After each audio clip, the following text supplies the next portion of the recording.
perkenalkan nama saya Safa Aulia Febrianti, NIM P07134119051, Prodi D3 Analis Kesehatan, Poltekkes Kemenkes Banjarmasin. Saya di sini akan menjelaskan tentang malaria. Yang pertama, pengertian malaria. Malaria merupakan penyakit yang dibawa oleh perantara nyamuk Anopheles yang terinfeksi oleh Plasmodium.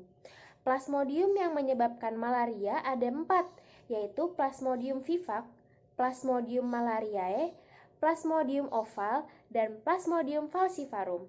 Di Indonesia, kasus malaria banyak terjadi di daerah Indonesia bagian timur, yaitu Maluku dan Papua. Fase malaria terjadi di 2 fase, yaitu fase dalam tubuh manusia, yaitu fase skizogonik, dan fase dalam tubuh nyamuk, yaitu siklus sporogonik. Siklus malaria yang pertama ada di dalam tubuh manusia, yaitu siklus eksoeritrositik yang terjadi di dalam hati. Nyamuk Anopheles betina mengisap darah manusia sekaligus memasukkan sporozoid yang terdapat dalam air liur nyamuk dan masuk ke dalam peredaran darah manusia. Saat di dalam tubuh manusia, sporozoid akan menuju hati manusia dan kemudian menyerang sel-sel hati yang masih normal. Di dalam sel hati, sporozoid akan berkembang biak menjadi skizon muda. Lalu skizon muda akan terus membelah menjadi skizon matang. Situasi ini berlangsung selama 8 hingga 30 hari secara asimptomatik. Skizon matang inilah yang akan memecahkan sel hati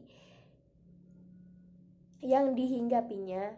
Lalu terbentuklah skizon matang yang bebas yang disebut dengan mikromerozoid. Kemudian seiring dengan rupturnya sel-sel hepar, mikromerozoid yang bebas akan menyerang sel darah merah atau sel eritrosit untuk memulai siklus eritrosit kehidupannya. Siklus malaria kedua yang terjadi dalam tubuh manusia yaitu siklus eritrositik yang terjadi di sel darah merah. Mikromerozoid yang mengalami proses skizogoni menjadi stadium tropozoid muda. Tropozoid muda akan berkembang lagi menjadi 2 stadium yang berbeda yaitu tropozoid dewasa dan gametosit. Tropozoid dewasa kemudian akan berkembang menjadi skizon muda. Skizon muda akan terus membelah sampai menjadi skizon matang. Kemudian skizon matang akan memecahkan sel eritrosit yang ditumpanginya, kemudian terlepas bebas ke dalam aliran pembuluh darah. Skizon matang yang bebas itu disebut dengan merozoid. Lalu merozoid yang bebas akan menginfeksi eritrosit bebas lainnya atau eritrosit sehat lainnya dan membentuk skizon muda kembali. Tropozoid muda tadi juga bisa berkembang menjadi gametosit setelah melewati beberapa kali siklus. Gametosit yang kemudian tumbuh dan berkembang menjadi gametosit jantan atau mikrogametosit dan gametosit betina atau makrogametosit. Pada Plasmodium falciparum, makrogametosit berbentuk seperti pisang dengan ujung yang agak runcing namun eritrositnya tidak membesar, sedangkan mikrogametositnya berbentuk seperti sosis dengan ujung yang tumpul dan eritrositnya yang ditumpanginya tidak besar atau tidak membesar. Pada Plasmodium vivax, makrogametosit dan mikrogametositnya berbentuk membulat dengan eritrosit yang ditumpanginya membesar. Lalu pada Plasmodium oval dan malariae, bentuk mikrogametosit dan makrogametositnya membulat, namun eritrosit yang ditumpanginya tidak membesar.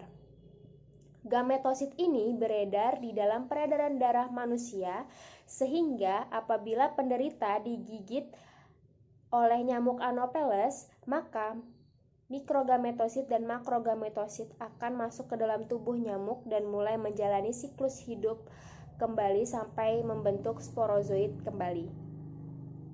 Fase dalam tubuh nyamuk atau siklus sporozonik.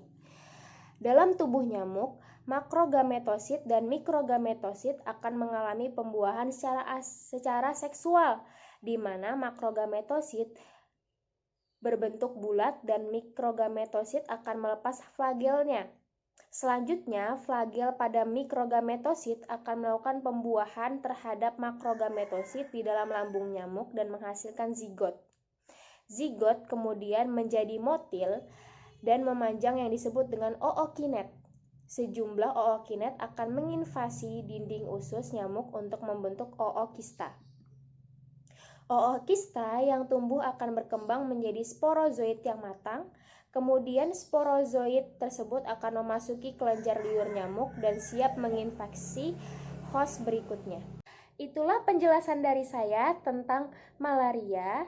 Salah hilaf mohon maaf, dan jika ada kekurangan mohon dimaklumi. Saya akan lebih banyak belajar lagi. Wassalamualaikum warahmatullahi wabarakatuh.